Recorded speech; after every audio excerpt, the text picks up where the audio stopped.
CP. Aku cinta bumi.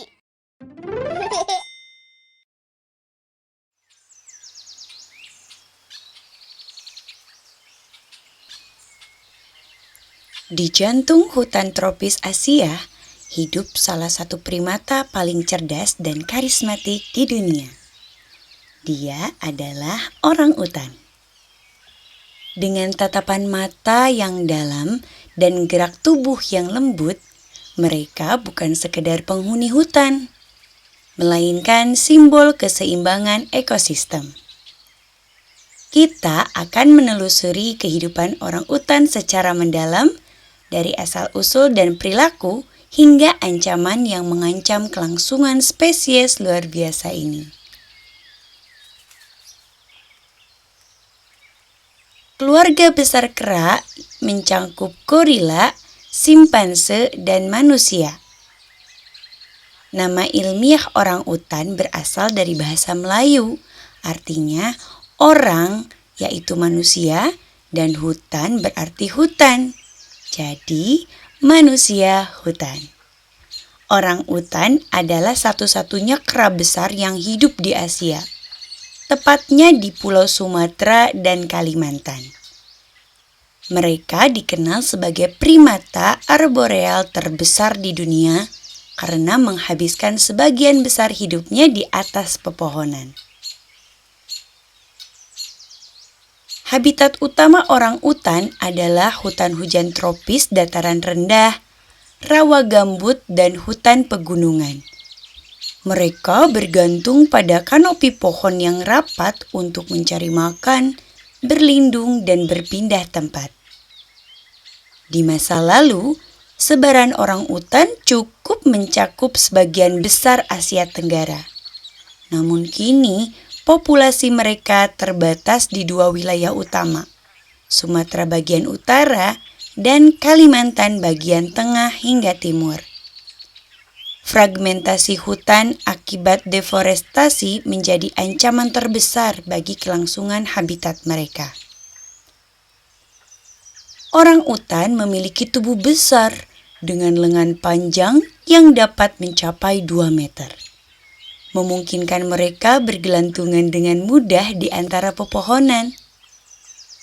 Berat tubuh jantan dewasa bisa mencapai 100 kg, sedangkan betina sekitar 40 hingga 50 kg.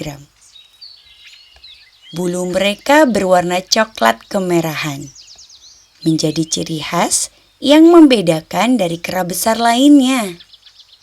Jantan dewasa memiliki bantalan pipi besar yang disebut pelangi, serta kantung tenggorokan yang membantu memperkuat suara panggilan jarak jauh. Adaptasi ini penting untuk menandai wilayah dan menarik pasangan. Ada 3 spesies orangutan. Orangutan Sumatera atau Pongo abeli hidup di bagian utara Pulau Sumatera. Mereka lebih ramping, berwajah lebar pucat, dan memiliki bulu lebih panjang dibandingkan kerabatnya di Kalimantan. Yang kedua, orangutan Kalimantan, spesies terbesar di antara ketiganya. Dengan variasi subspesies di berbagai wilayah Kalimantan, mereka lebih sering turun ke tanah dibandingkan orangutan Sumatera. Yang terakhir, orangutan Tapanuli. Ditemukan pada tahun 2017 di ekosistem Batang Toru, Sumatera Utara. Ini adalah spesies orangutan terbaru dan paling langka dengan populasi kurang dari 800 individu.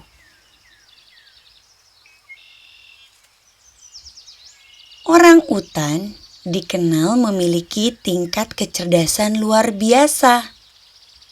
Mereka mampu menggunakan alat sederhana seperti ranting untuk mengambil serangga atau menggunakan daun sebagai payung saat hujan. Mereka juga memiliki kemampuan belajar sosial yang tinggi Anak orang utan belajar dari induknya selama bertahun-tahun, meniru cara mencari makan dan membuat sarang. Setiap malam, orang utan membangun sarang baru di atas pohon menggunakan ranting dan daun, menunjukkan kemampuan perencanaan dan keterampilan motorik yang kompleks. Sebagai hewan omnivora, orang utan memakan berbagai jenis makanan. Namun, sekitar 60% dari dietnya terdiri dari buah-buahan hutan tropis seperti durian, fikus, dan rambutan hutan. Mereka juga mengonsumsi daun muda, kulit kayu, bunga, serangga, bahkan tanah liat untuk menetralkan racun alami dari tumbuhan. Peran mereka sebagai penyebar biji sangat penting bagi regenerasi hutan. Setiap buah yang mereka makan membantu menumbuhkan generasi baru pepohonan. Orang utan memiliki salah satu siklus reproduksi paling lambat di antara mamalia. Betinanya akan melahirkan setiap 7 hingga 9 tahun sekali, dengan masa kehamilan sekitar 8,5 bulan. Anak orang utan akan tinggal bersama induknya hingga usia 7-8 tahun. Belajar semua keterampilan bertahan hidup. Usia hidup orang utan di alam liar dapat mencapai 40 hingga 50 tahun, bahkan lebih lama di penangkaran. Pola reproduksi yang lambat ini membuat populasi mereka sangat rentan terhadap penurunan akibat perburuan dan kehilangan habitat. Ketiga spesies orang utan kini berstatus kritis. Menurut Daftar Merah IUCN, ancaman utama meliputi deforestasi, pembukaan lahan untuk perkebunan kelapa sawit, dan penebangan liar.